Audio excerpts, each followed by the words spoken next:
하나님 말씀, 지난 주일의 말씀을 다시 한번 보겠습니다. 그 가운데 요한복음 9장 7절부터 9절까지 7절, 8절, 9절 시작. 그에게 실로암 못으로 가서 씻으라고 말씀하셨다. 실로암은 번역하면 보냄을 받았다는 뜻이다. 그 눈먼 사람이 가서 씻고 눈이 밝아져서 돌아갔다. 이웃 사람들과 그가 전에 거지인 것을 보아온 사람들이 말하기를 이 사람은 앉아서 구걸 하던 사람이 아니냐 하였다. 다른 사람들 가운데는 이 사람이 그 사람이다 하고 말하는 사람도 더러 있었고, 또 들으는 그가 아니라 그와 비슷한 사람이다 하고 말하기도 하였다. 그런데 눈을 뜨게 된 그 사람은 내가 바로 그 사람이요 하고 말하였다. 아멘.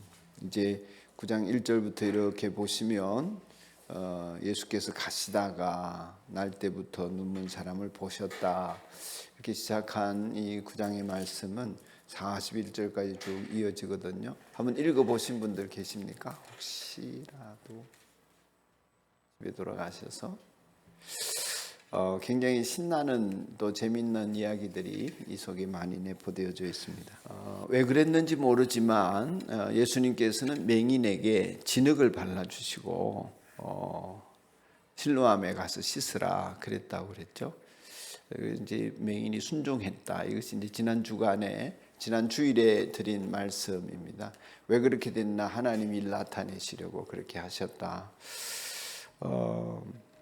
7절 말씀에 보면 그 눈먼 사람이 가서 씻고 눈이 밝아져서 돌아갔다. 이렇게 되어져 있습니다. 제가 이 대목이 굉장히 흡족한 대목입니다. 그렇지, 그래야지 한 것이 뭐냐면 난리를 안 피운다는 것입니다. 센세이셔널하지 않습니다. 성경은 담담합니다. 모든 매사가 그렇게 처리되어져 가는 것이 저는 이게 제 스타일하고 좀 맞는 건가 뭐 그렇기도 하고 굉장히 그렇습니다. 뭐 죽은 사람이 살아난 것이 구약 성경에 있지만 눈먼 사람이 눈 뜬 것은 구약 성경에 한 번도 없거든요.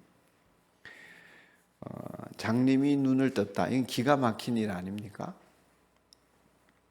기가 막힌 일인데 성경은 뭐라고 썼냐면 그는 그 눈먼 사람이 가서 씻고 눈이 밝아져서 돌아갔다. 끝. 이런 기적을 묘사하는 방식이 제가 굉장히 기쁘다 또 감사하다 하는 생각이 드는 이유는 너무나 자연스럽고 담담하기 때문입니다. 다니엘의 친구들처럼 그리 아니하셔도 되는데 이런 일들을 이루실 뿐만 아니라 그런 일을 이루셔도 그게 뭐 대수라고 하는 반응 말이죠. 오병이어의 사건도 그렇습니다. 물고기 2마리와 보리떡 5개로 5,000명을 먹였다. 그 표현도 그렇습니다. 주님이 축사하시고 나누어 먹었더라. 남은 강주리가 어떻더라. 그래서 사람들이 놀라더라, 환장하더라, 이런 얘기가 없습니다. 성경에는 그런 것이 너무 없죠. 어쩌면 또 저라면 혹은 여러분이라면 엄청난 소설을 썼을 것 같습니다. 그렇지 않습니까? 대단한 영웅을 만들기 위한 작업들이 좀 있었을 텐데 어떻게 하면 이걸 좀 믿어지게 만들까? 그렇잖아요. 좀 설명을 자세히 해서 더 많은 사람이 믿도록 만들고 싶은 욕구가 왜 없겠어요? 사람이 아니라 하나님이 하셨다. 이걸 굉장히 암시하는 거죠. 그러니까 성경이 이제 우리가 인간의 조작에 의해서 인간의 욕망에 의해서 뭔가가 쓰여지고 기록된 것이 아님을 보여주는 것입니다. 무엇을 나타내려고 합니까? 하나님의 일하심을 보여주려고 하는 것입니다. 여러분과 저의 생애가 그렇게 되면 좋겠다 하는 마음으로 오늘 말씀 좀 준비했습니다. 맹인이 눈을 뜨고 집에 갔는데 알아보는 사람이 없습니다. 어떤 사람이 저 사람이 그 사람인가? 원래 거지였던 그 사람인가? 뭐 이렇게 할 때에 다른 사람은 그 사람이 맞다 이렇게 하기도 하고 아니라 그가 아니다 비슷한 사람이지 뭐 이렇게 했습니다. 그럴 때 그가 뭐라고 말합니까? 9절에 보면 내가 그 사람이요 이렇게 얘기합니다. 제가 이 대목이 간증이다 이렇게 말하는 것입니다. 내가 바로 그 사람이요. 이 사람의 우리에게 주는 이 말씀을 통해 주시려고 하는 은혜가 첫 번째가 뭐라고 했습니까? 순종이다 그랬습니다. 정말 하기 어려운 순종을 했죠. 그래서 통로가 되었습니다. 두 번째는 뭐냐 하면 이 사람이 주변이 출교할 위기, 그러니까 이제 주변 자기를 비롯한 온 가족이 예수님을 믿으면 출교당할 그런 위기거든요. 유대교에서 쫓겨난단 말이에요. 사회에서 매장된단 말이죠. 예수님을 믿는 사람은 그렇게 하겠다고 호언장담을 하는 제사장 무리들과 바리새인들이 있는 상황에서 내가 그 사람이요. 그리고 나는 그 예수를 믿소. 이렇게까지 이제 쭉 뒤편에 가면은 되어지거든요. 그러니까 그냥 이 사람이 그 사람이고 어쩌고 저쩌고 할 때에 그냥 쑥 들어가서 쑥스러워서 숨을 수도 있고 또 나 맞는데 뭐 이러고 그칠 수도 있는데 이 사람이 내가 이전에는 A로 있었지만 지금은 B가 되었어. 그렇게 하신 분이 그분이시요. 이게 이제 간증이잖아요. 간증의 핵심은 하나님이 하시는 일을 나타내는 것이죠. 그것은 우리가 매일 간증이 쏟아지는 삶을 살도록 하나님이 늘 내 주변에서 일하고 계신데 우리는 이제 내가 너무 중요하니까 내가 어떤 걸 하고 내가 뭘 하고 내가 어떻게 되고 이런 얘기를 이제 설명을 하고 설을 풀다가 매일매일 하루하루 지나가는 것이죠. 그런데 이 사람에게 있어서 정말 하나님께서 나에게 위대한 일을 행하셨기 때문이기도 하지만은 그가 사람들의 평판을 두려워하지 않고 하나님이 하시는 일을 드러내는 그러한 역할을 잘 감당해 줬다 하는 면에서 이 사람이 고마운 것입니다. 제가 주일에도 이 사람이 참 고맙다 그런 얘기를 한 적이 있는데 하나님께서 그 일을 나타내시려고 하나님의 일을 나타내시려고 했다 이런 표현을 예수님이 하셨잖아요. 그래서 그 일을 나타내는 통로가 되는 과정 속에 이 맹인이 쓰임을 받는데 이제 어떤 사람은 그렇게 말할 수도 있죠. 이제 질문이 생기지 않습니까? 여러분 그러면 아유 하나님이 하나님 영광을 나타내고 일을 나타내시려고 이 사람을 맹인으로 그동안 만들어 놓았단 말인가? 참 하나님 부당하다 이렇게 할 수도 있지요. 여러분 그런 생각이 안 든다면 여러분 이제 하나님을 아주 확실하게 믿는 분이겠지만은 그렇지 않고는 일반적으로는 그런 의문이 들지요. 하나님이 일을 나타내시려고 암에 걸리게 하고 이런 고난을 주고 맹인이 되게 하고 이렇게 하셨나 이런 생각이 들 수 있습니다. 이 세상에 일어나는 모든 불행한 일들, 고난을 만들어내는 상황들과 전쟁이 일어나는 모든 일들은 하나님의 작품이 아닙니다.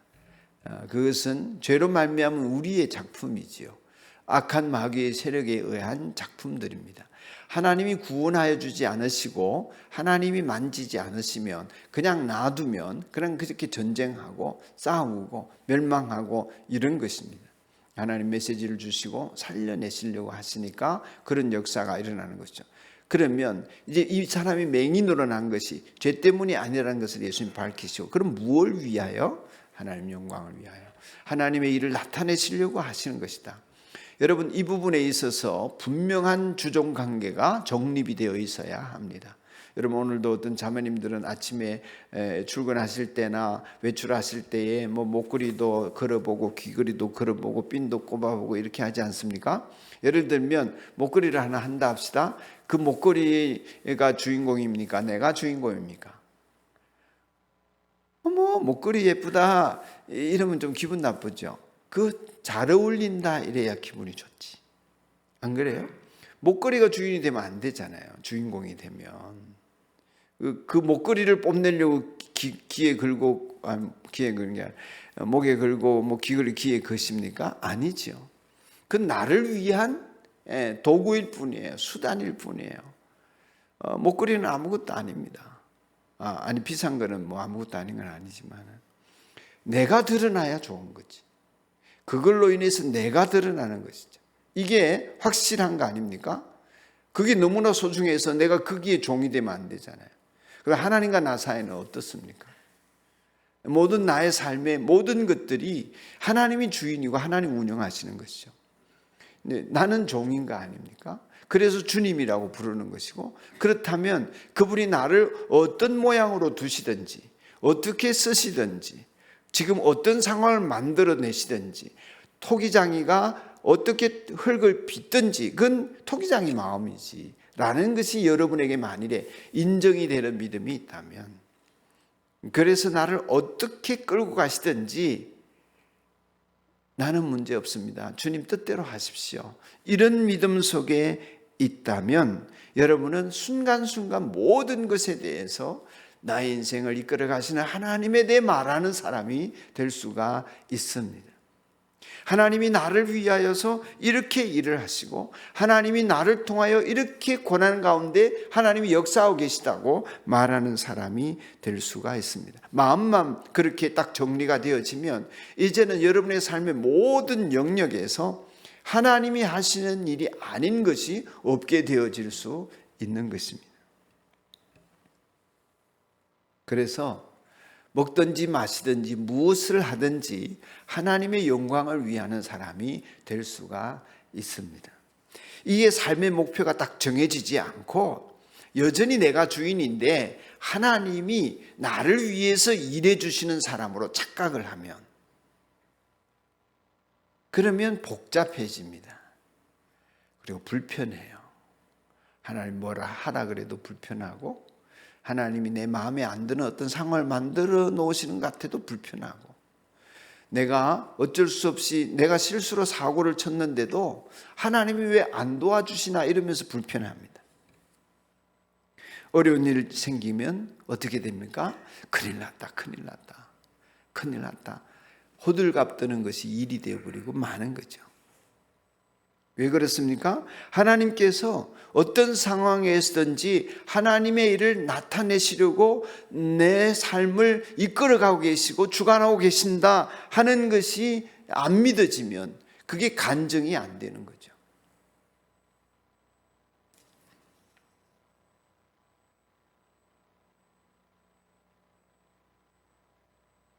그래서 어떤 문제가 생길 때 가장 먼저 해야 될 일이 뭘까 생각하면 아무리 생각해도 기도밖에 없더라고요. 문제 해결을 해달라고 기도하든 아니면 그 문제를 이길 수 있는 능력을 달라고 기도하든 하나님 앞에 먼저 엎드리고 기도하고 예수님이 하셨던 것처럼 내 바람은 이 잔을 옮겨주시는 것이지만 그러나 하나님의 뜻대로 하십시오. 치료되기를 원합니다. 치료하여 주십시오. 간절하게 기도하면서 치료받기를 먼저 기도해야 되겠고 해결받기를 먼저 기도해야 되겠지만 그게 안 된다 할지라도 하나님이 나에게 그걸 감당할 수 있는 능력을 주시고 이 일을 통해서 하나님 영광을 받으시고 나는 하나님의 일을 간증하는 간증의 주인공이 되게 해 주십시오. 이렇게 살아갈 수 있는 사람, 그 사람이 하나님 앞에 믿음으로 딱 견고하게 서 있는 사람이 아니겠나 그렇게 생각이 듭니다. 여러분, 제가 가끔 그런 표현을 쓰는데 하나님은 이 모든 일에 영광을 받으소서. 여러분이 기도 가운데 그런 기도가 자연스럽게 나올 수 있다면 하나님 여러분에게 많은 간증을 더 주시지 않을까 생각이 되어집니다. 여러분의 삶이 어렵다고 원망하거나 내가 더 좋은 환경과 더 좋은 배우자와 더 좋은 물질적인 여건 속에서 살 수 있다면 더 신나게 뭔가를 해볼 텐데 그런 것을 생각할 수도 있지요. 그런 결핍을 느낄 때일수록 우리가 하나님 앞에 매달려 기도할 일은 이 결핍 속에서 하나님의 풍요로움과 부유함을 어떻게 내가 드러낼 수 있겠습니까? 하나님께 기도하고 하나님 영광 받으실 일을 생각을 해보면 주님께서 내 불평거리가 감사로 바뀌어지는 간증을 가능할 수 있도록 만드시지 않겠나. 나는 아무것도 할 수 없다고 했는데 그것을 통해서 하나님이 일하심을 나타낼 수 있지 않겠나. 기도보다 앞서지 말자. 우리가 기도가 심히 약하다 하는 것을 여러분이 느끼실 겁니다. 우리가 더 강렬한 영적 체험들을 할 수 있도록 하나님을 기다리고 있습니다. 하나님의 면전 앞에 설 수 있는 우리가 되십시다.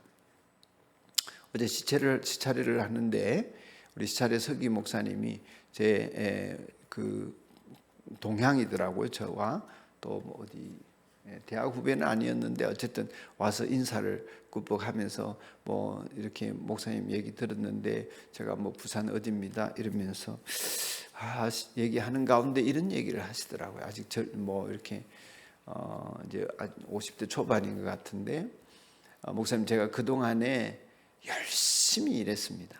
그러니까 젊었을 때부터 청소년들을 데리고 살았어요.